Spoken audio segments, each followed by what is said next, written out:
Hey, you right there. You watching this video. Don't be a dummy. Dummy, yeah. Yeah.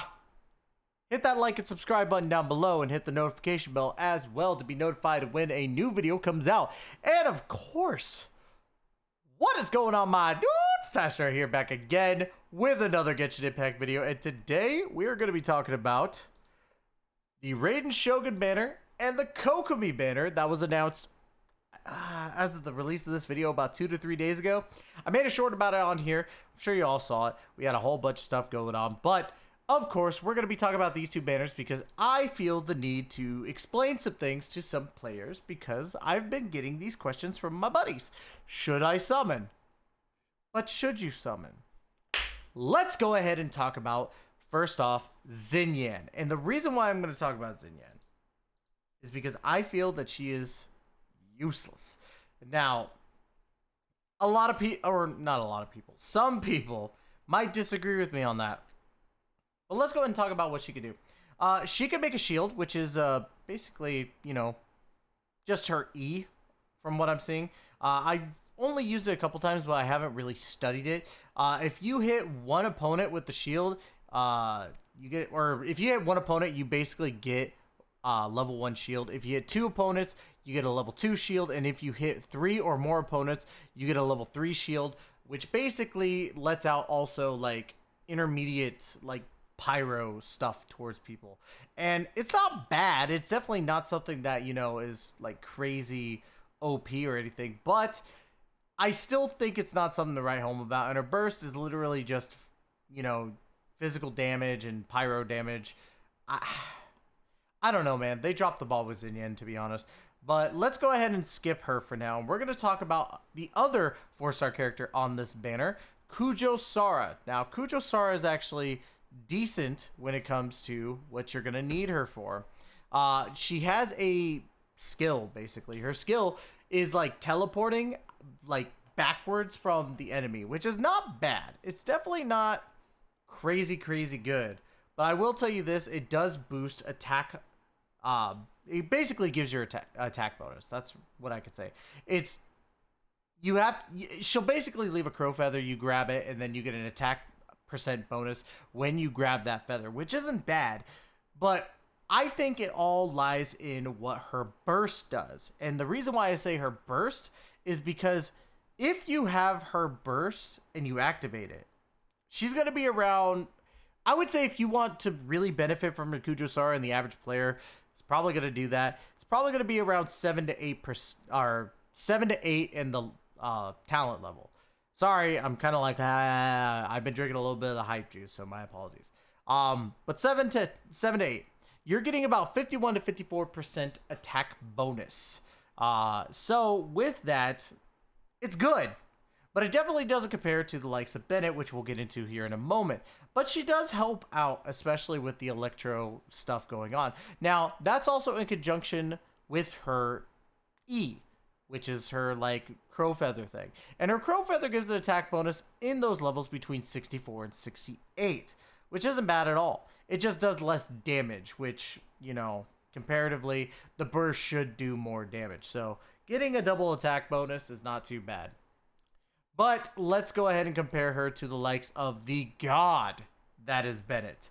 Now, the reason why I say Bennett is a god is because, honestly, he could be a 5-star. He is better than some of the 5-stars in the game. It's definitely worth putting some investment into. Now, when we talk about him, we're talking about his burst. His E is, or his skill is okay.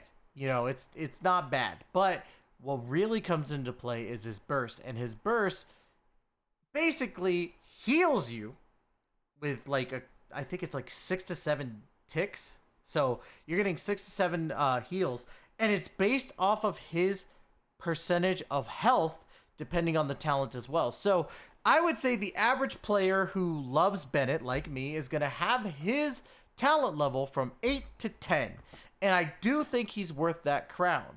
So if you're going from 8 to 10, you're getting from 9.6 to 10.8. And yes, I have notes here. Don't be yelling at me. Don't be yelling at me in the comments about this. But he's going to give you about 9.6 to 10.8 of his max HP percentage. So That's not bad. That's really good. You're getting that over time. He's going to heal up to only 75% of your health, which is the small detriment. But that's not where this burst ends. This burst also gives you a percentage of attack based on Bennett's base attack.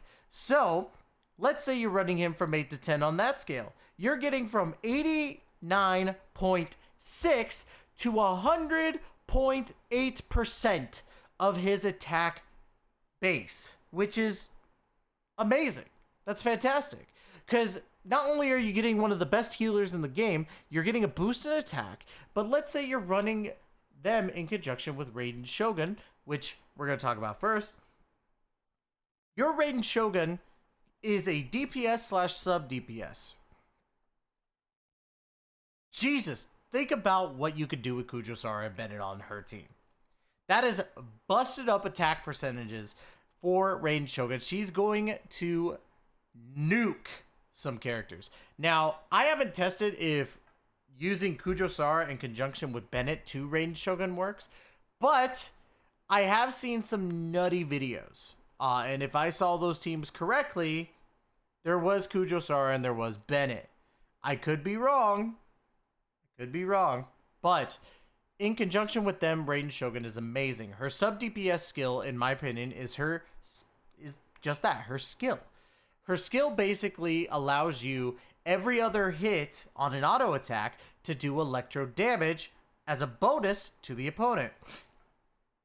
Now, why is that great? Because one, you could use it as a DPS for her, and you could do your base attack damage plus what she's doing. Or let's say if you are an absolute whale like myself and you have both Kokomi and Raiden Shogun. Let's say you run Raiden Shogun as your sub DPS somehow, some way comparatively to Kokomi being your main DPS. That would be nuts. Don't actually do that because that's stupid. But let's just use it as an example. Kokomi is a catalyst user that is going to do hydro damage per auto attack hit. Raiden Shogun, with her E, is every other hit does electro damage. You're going to be getting superconduct from that every time you hit an opponent or an enemy, however you want to say it, which is fantastic. You're going to be getting that resonance between the elements, and that's going to be huge for you, especially in conjunction with Bennett and Kujo-Sara giving you that attack bonus. Now, granted, would I say that you use Kokomi as a DPS? No. Don't do that. But this is just to show what Raiden Shogun can do. Now, you could also, in a sense, run her with like the likes of Xingqiu if you want to go super conduct. And Xingqiu, you use his ult, he gets those little swords on auto attacks, and you basically run your skill with Raiden Shogun. You're already going to be getting that super conduct, and you're going to be hitting for damage like crazy with Raiden Shogun. Now, that's also not including what she could do with her ult, okay? Her burst, basically, she pulls out the Booba Sword, baby, and makes it an Electro Booba Sword, hitting for Electro damage consistently over the span of, I believe it's 8 to 10 seconds. And in conjunction with Bennett, Kujo-Sara, and if you wanted to run Xingqiu, you could, as the sub DPS in this case, you are going to be melting bosses like it's nothing. Like literally a Electro Booba Sword through butter. That's all I could put it as. Now, would I say that Raiden Shogun's banner is a must summon because of these things that I told you? It's debatable.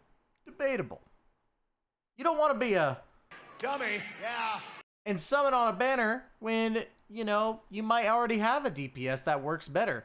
Honestly, I think Ito outdamages Raiden Shogun, and the only reason why is because his is not going to be like, oh, well, you know, I have to have all these buffs. Without the buffs on my Ito, he already outdamages my Raiden Shogun. And that's not because of just artifacts. That's just a matter of fact. And I'm sorry to say that to the Raiden Shogun lovers, but it's true. Is Raiden Shogun bad because of it? Absolutely not. You could run Ito and Raiden Shogun together as a... You could run her as a sub DPS, which makes her a little better to summon for. Does that mean that she's a must summon for free to play? Honestly, no. It's debatable. It is really debatable for the free-to-play players. For Dolphins, I say yes. For Dolphins and up, you should summon for Raiden Shogun. But let's go ahead and go talk about Kokomi a little bit. Kokomi is good. I don't want anybody to think that I have anything against this diaper lady. But my concern with the fact that she's ran in conjunction with Raiden Shogun is that you're running Kokomi in a banner with Bennett. And the reason why I feel that's a problem is, yes, Kokomi does not boost attack, but Kokomi is a healer. And is she the best healer? Absolutely, in my opinion. She is the best healer in Genshin Impact with her jellyfish, with her burst, and with the fact that she could have the jellyfish while she's in her burst and tank attacks while she's healing and doing damage. She's not a pushover. She hits like a Starmie, dude. Like, she does really good in the sense of, you know, dealing the damage that she needs to. But I still feel that having her and Bennett in the team together is counterintuitive. Bennett already heals and boosts attack, but you're not going to run him as a support to Kokomi when Kokomi is the support. Would you run him as the main DPS? I don't believe so. I feel his best build is to be a support character, boosting that attack and HP as high as you can so that you can utilize his attack bonus and his healing ticks. Could you run her with Kujo Sara? Yes. But Kujo Sara's not going to be your main DPS. She's going to be your battery. She's going to be your support to give you the attack bonus. And Kokomi, I don't know if you guys know this. All you new players out there, Kokomi gets a minus 100% in crit rate. Minus 100% in crit rate. You're not critting. You're never going to crit with her. You're going to hit them with bubbles, and she's going to do nothing. So, should you summon on Kokomi? Debatable. And here is why. Again, Kokomi is one of the best freaking healers in the game, and her DPS is nothing to scoff at. She could do pretty well with her DPS. However, where she shines is her healing potential. And do I think that having her in a banner with already 3 supports is good? No. The Raiden Shogun banner is better than the Kokomi banner because it makes sense. You have Raiden Shogun. You have Kujo Sara, who's going to be that battery / attack percentage for Raiden Shogun.